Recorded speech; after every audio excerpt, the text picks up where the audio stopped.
Kelvin for your time, for you to give your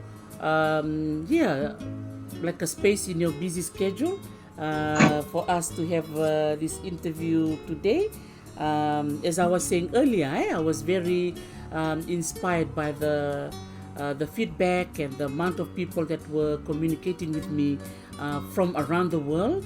And when I hear Norway, online, and China and England and the US, it made me realize that there are so many stories to be shared with everyone that I will be listening in on this platform, and particularly our youths. I'm always focusing on the young ones coming up who are actually looking at maybe both of us, but more so in your case as role models.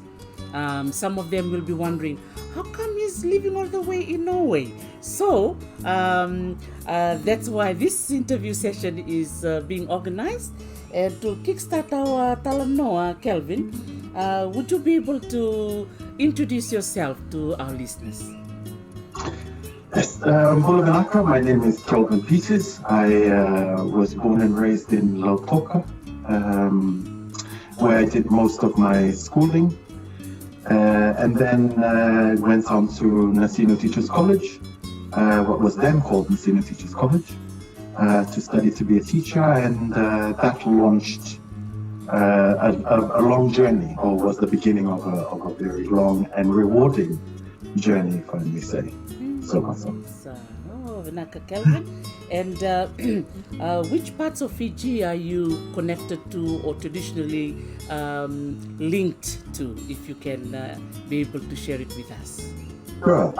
My dad was born and raised in Lautoka, but my mom, she's from the beautiful island of Kadavu.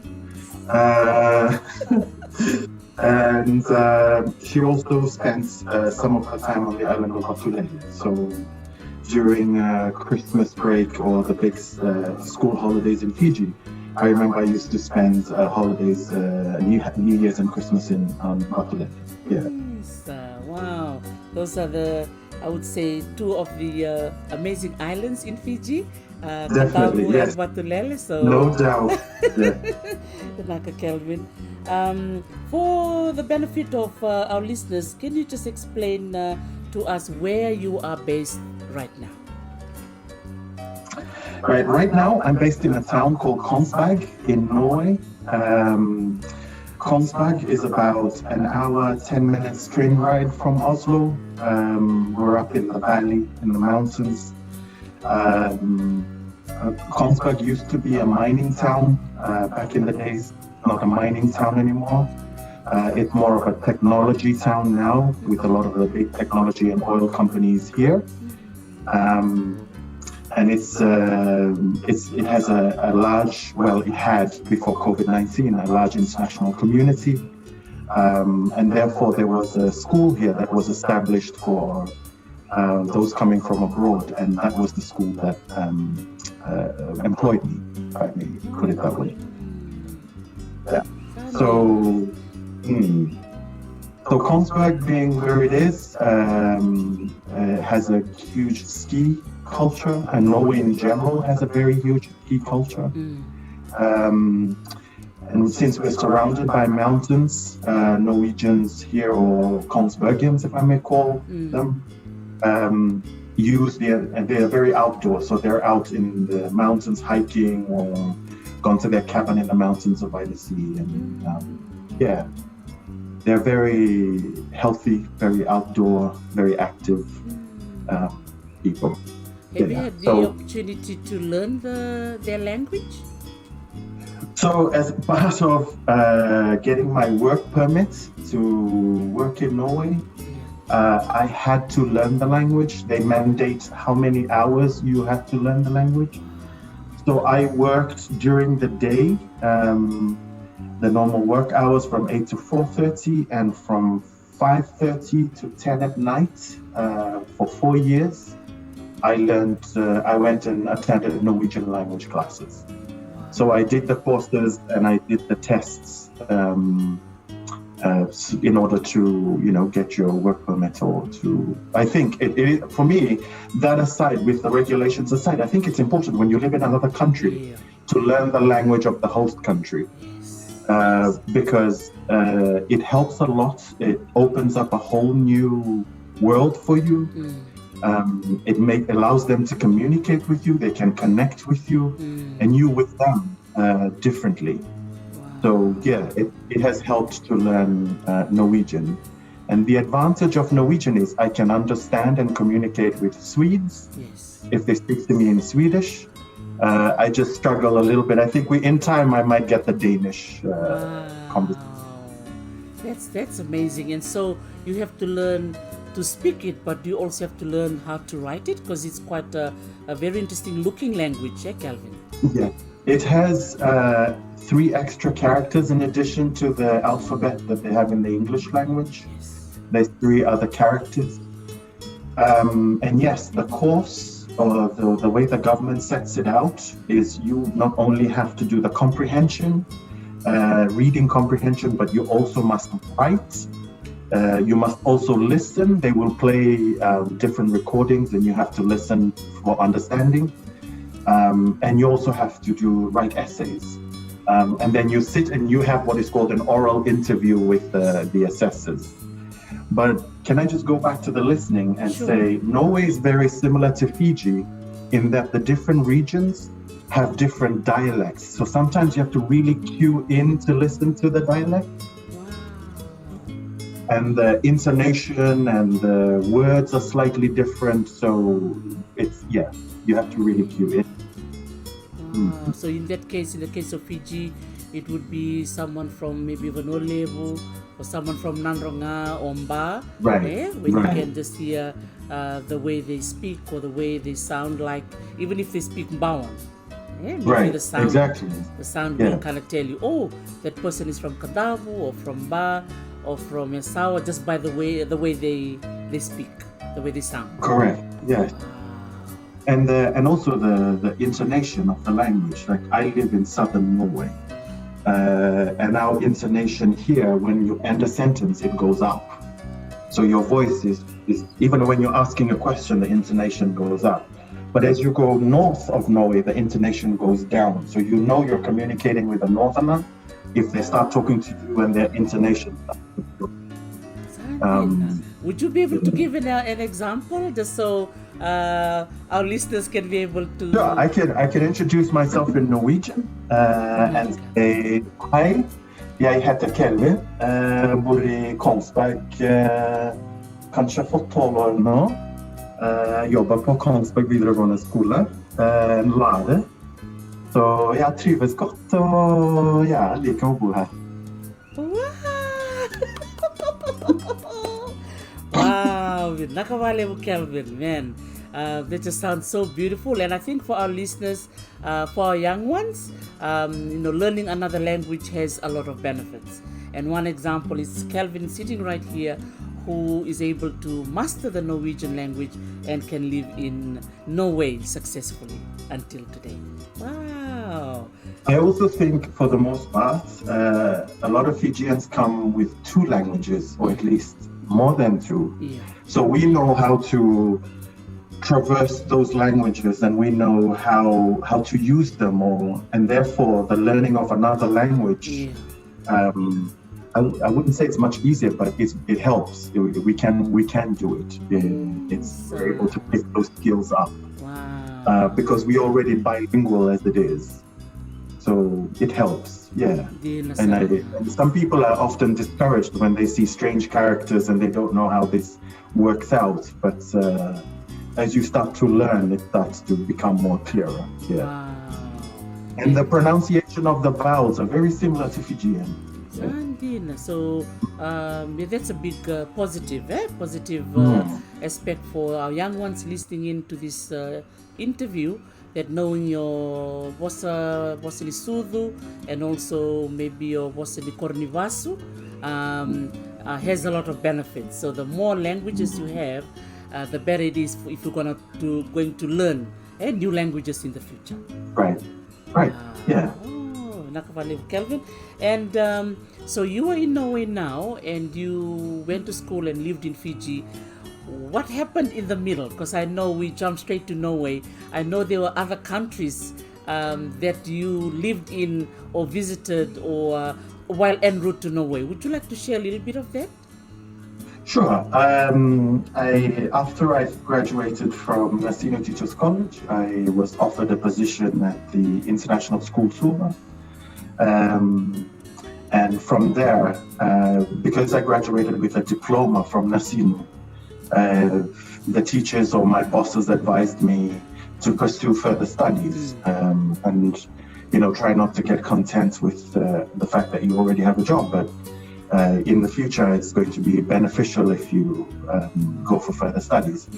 So I managed to get a study grant to go to the University of Waikato in Hamilton, New Zealand, to do a bachelor's there, which was a very rewarding experience. And from there, I managed to visit the States at some point, just for a visit. And I didn't know that in that visit, I was going to be moving to the States as well. So I moved to the University of Hawaii at Manoa some years later to pursue further studies as well. And with that, what I liked about that program was that they sent us to Washington, D.C. for internship program. And I got to learn a lot about American work ethics, the way they ran things and how things were structured and organized. And I learned a lot about time management, about efficiency, and in some cases about lack of sleep. And then I think it was through that connection in Washington, D.C. when I came back to Hawaii to finish my studies, they called to say that there was a conference they were sending me to in Puerto Rico. So I got to go to Puerto Rico for a student conference on education. So it was a rewarding experience all round. Then when I finished from Hawaii, I went back to Fiji for a year and a half. This time I went to the international school Nandi. And then from there, the journey to the north happened. That's wonderful. Thank you so much for sharing your journey, because I'm sure a lot of our youths listening to our conversation and our Talanoa can be empowered as well. That, the saying that, if Kelvin can do it, I can too. So thank you for that, because education opens up doors. I always tell my students, if you pursue an extra diploma or do another extra paper, you just never know the door that will open just by doing that, walking that extra mile. So thank you for that. I think that's a huge lesson for our young ones listening in. Now, in terms of moving around and studying abroad and now living in Norway, what were some of the challenges that you faced and how did you overcome them?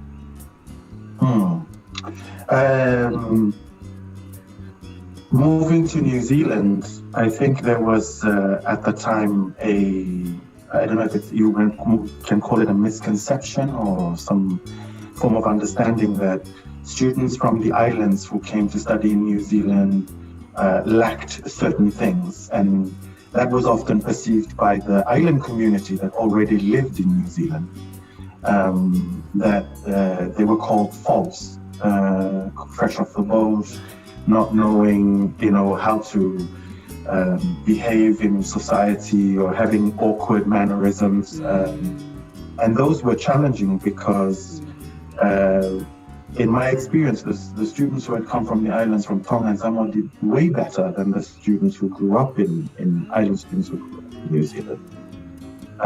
So there were those challenges that we faced, and also in terms of opportunity, because island students often, in some instances, were left on the back burner, and so it's different seeing them in an education setting rather than seeing them as sportsmen, or they're supposed to be cultural performers, or so we see them nothing more than that. And that was even challenging. Going to Hawaii though was quite different. I enjoyed that experience, and I learned a lot about work ethic, like I mentioned earlier. And I think for me that was one of the greatest challenges, was trying to understand American work ethic, because the place where I worked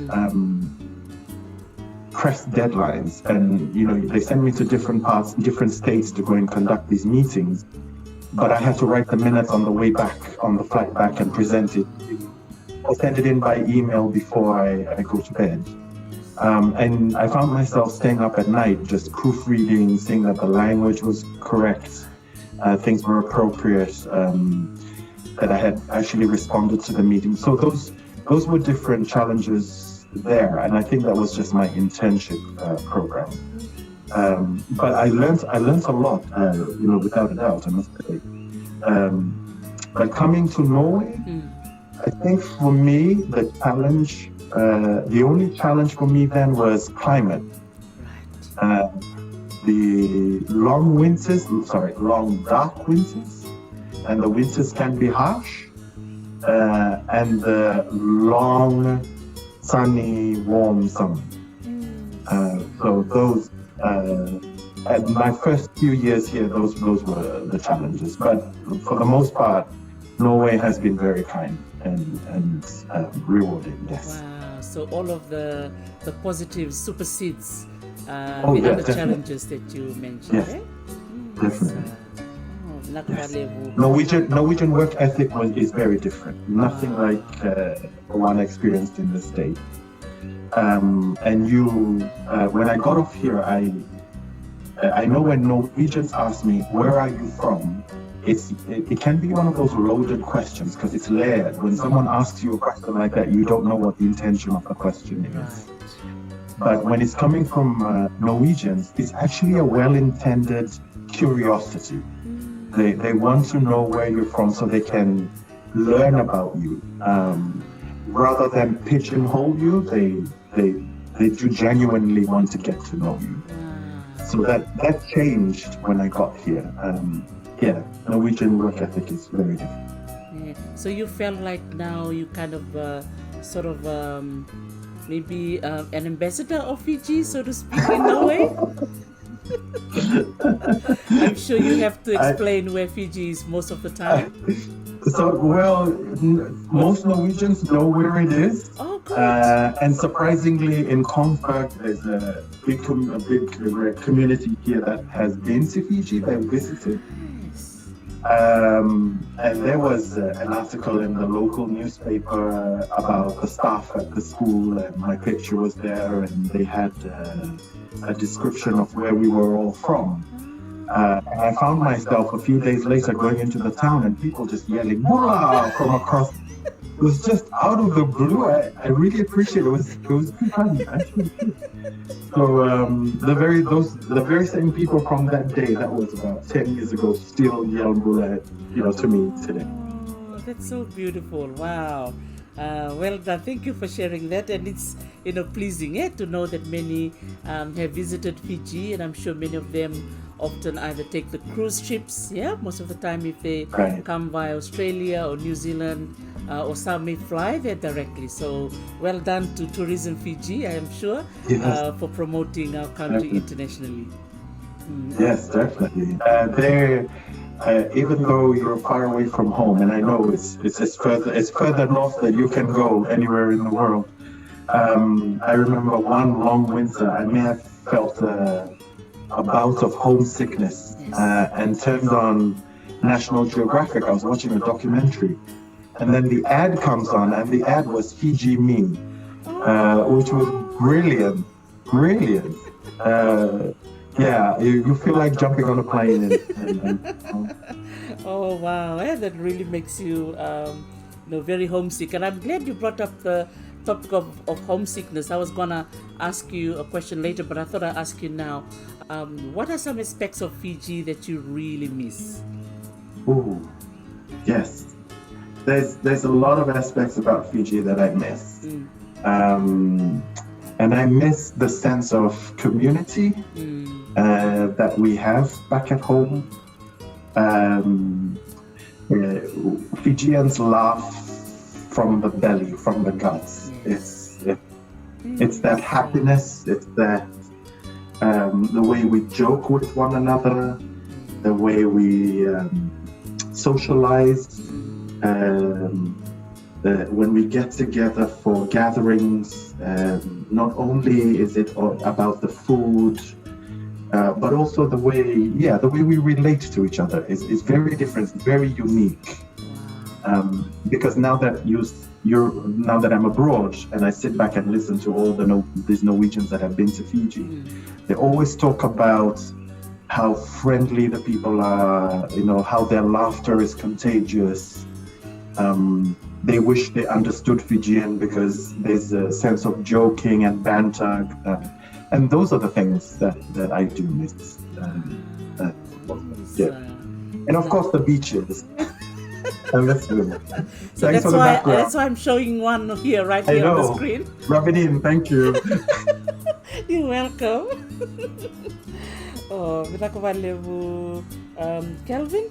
And while we were talking about the challenges and the things that you miss about home, what are some of the blessings? Maybe you can highlight some that you have acquired over the years of living abroad that you can share with our young ones. Having grown up at home and being sat down by your elders and taught about culture, about respect, what you should or shouldn't do. I also had elders in my home that said, be yourself, be a better version of yourself. And while doing that, keep in mind these are the things that are important to you. And I've taken that with me, and I think I would consider those some of the blessings that I've had. Are the people that I've met along the way. I remember at school, I've always tried to find a teacher that was a role model for me. And it was until the later end of my high school years that I met an English teacher that really was an amazing role model, that I could connect to, look forward to his classes, and really enjoyed it. And I didn't ever think in a million years that I would follow in his profession, in his footsteps. And if Larry Thomas is watching this, I want to say thank you very, very much for everything you've done, the inspiration that you for being such an amazing teacher, for inspiring us, for guiding us. And just on a side note about Larry Thomas, and this is how small the world is. I moved to Norway and I was at lunch, and one of my colleagues said, she's Norwegian. She said, "Where are you from?" And I said, "Oh, I'm from Fiji." And she said, when I was a student, I lived in Oslo. The owners of the apartment moved to Fiji to go and work. So, okay. But when they came back, they made friends with a Fijian, and he visits quite often as well. Okay. That you might know him, but maybe. And she said, his name's Larry. I said, any chance is his last name Thomas? She said, yes. It's Larry Thomas. How do you know him? I said, he was my English teacher at school. I've since met Larry here twice. He's been to visit me. Wow, look at that. Wow, that's amazing. Wow, and look, you have a teacher is sort of like your the source of inspiration, and look at what you're doing now, teaching others. So it's really nice to see the role of teachers. They pay forward. They keep paying forward their generosity of their time, sharing their talent, and inspiring students. I agree. And just to add to that, it's important, you discussed role, and it's also important that teachers have a responsibility in the roles that they have. What I've also counted as my blessing are the support I got from colleagues in the different countries I've moved to. Especially here in Norway, my colleagues were very supportive, and they told me things like, don't convert whatever it is you're going to buy to Fiji dollars, because if you convert, you will starve or you will freeze, or both. Wow. Because Norway is quite expensive. It's one of the most expensive countries in the world. So the support from them also helped. It helped with, translating documents. Since I was new, I hadn't understood the language at the time. And also, I think what has been a blessing is to surround yourself with people who are positive and give off a positive energy and support you, and want to see you go further rather than drag you down. And I think that's been the blessings that I've had, just to name a few. Kelvin. And I think it's one thing you've highlighted there, looking at every opportunity to build relationships and look at the positives in every situation. Right. Yeah? Right. Wow. Right. That's well done. And I think for young ones listening in, that's like a wonderful takeaway from this interview. Your travels and living abroad, it's not easy. As you've highlighted before, there's a lot of challenges that you face along the way, but it is a choice we make on whether to hang on to those challenges or turn those challenges into something positive. Positive, yes, I agree. Kelvin, and now for children that are listening in and they may be interested to know more about Norway, what are some very interesting features about Norway that you want to share, that you think that they may not know, and you want to share to them about your beautiful adopted country? Thank you. Unique features. I think one of the first striking unique feature are the seasons. You could see the transition from summer to autumn to winter to spring. You can almost put your finger on when the season's going to change. And the seasons are absolutely beautiful because where Norway is geographically located in the north, the terrain is absolutely beautiful. There are mountainous regions, snow-capped during the winter and during the summer too. We have, during the winters, there are long winters. Now, I know that's not for everyone. It takes getting used to. And the winters are dark for the most part. So you leave home in the dark and you get home in the dark. But when it snows, there's light like it is now. It makes the phrase, it gives the phrase walking in a winter wonderland a real meaning. Wow, that's amazing. And while with that, the winters also bring with them the northern lights. And I've had the opportunity to see the northern lights up north. And the summers are nice and long summers, so temperatures can range from 19 to 32. Yes. So yeah, we can be lucky. We'll have a beautiful summer, and other times, especially where I live, it has its own microclimate, so it might snow tomorrow. And then the day after, there'll be sun, and we can go back out and sit on the yard and suntan, even out our tan.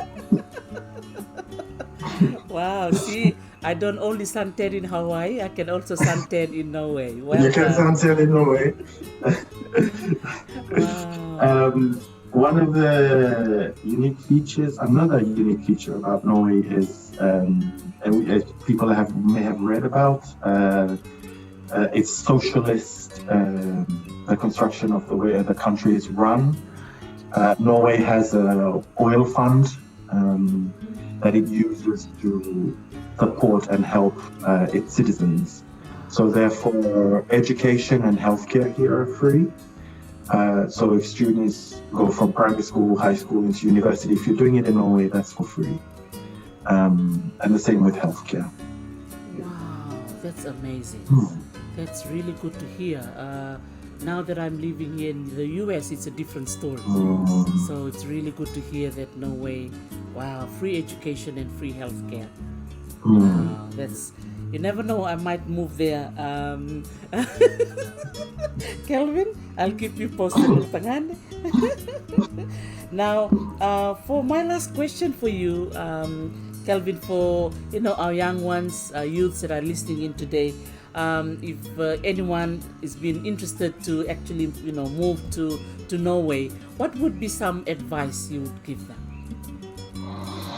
Oh, yes, that's a good question.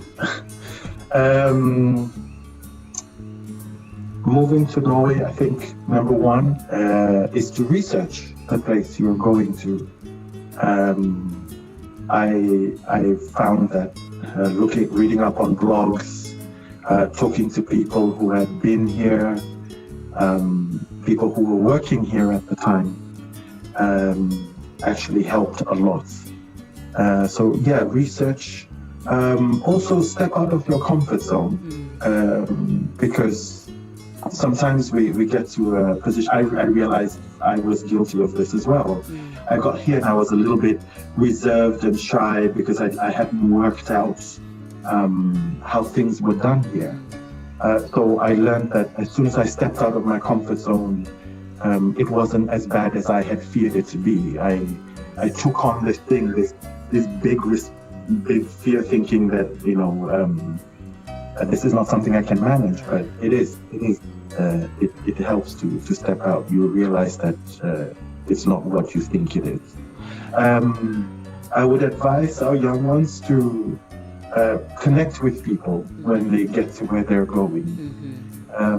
There's sometimes we find ourselves only congregating with people that we know or are familiar with, and then there's nothing wrong with that.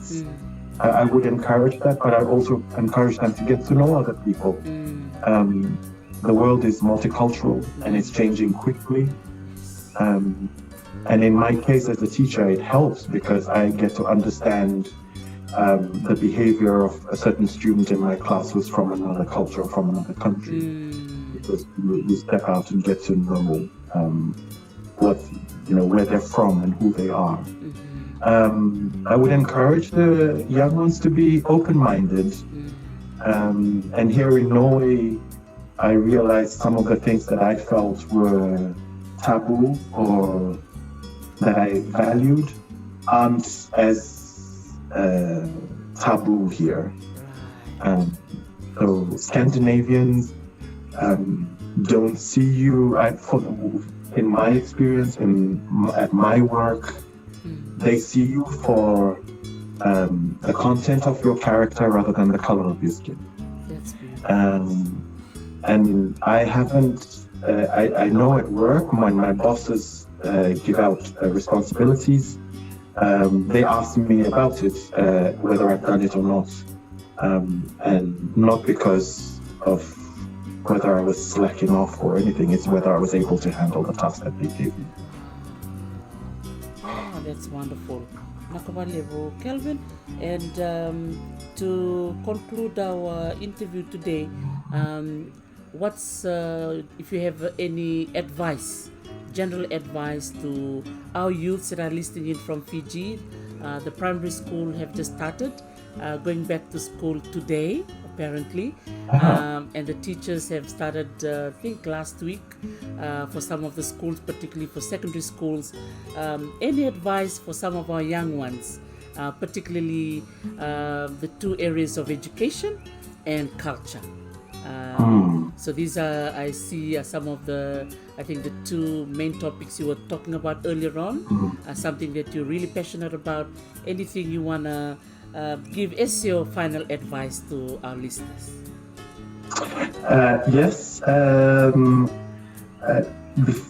Yeah. So to round this conversation up, I'd like to say to our young viewers, to listen to Talanoa with Dr. T, because I have found it very rewarding, and any advice I can give is already there. So to you, Dr. Talisi, I must acknowledge the hard work that you have done.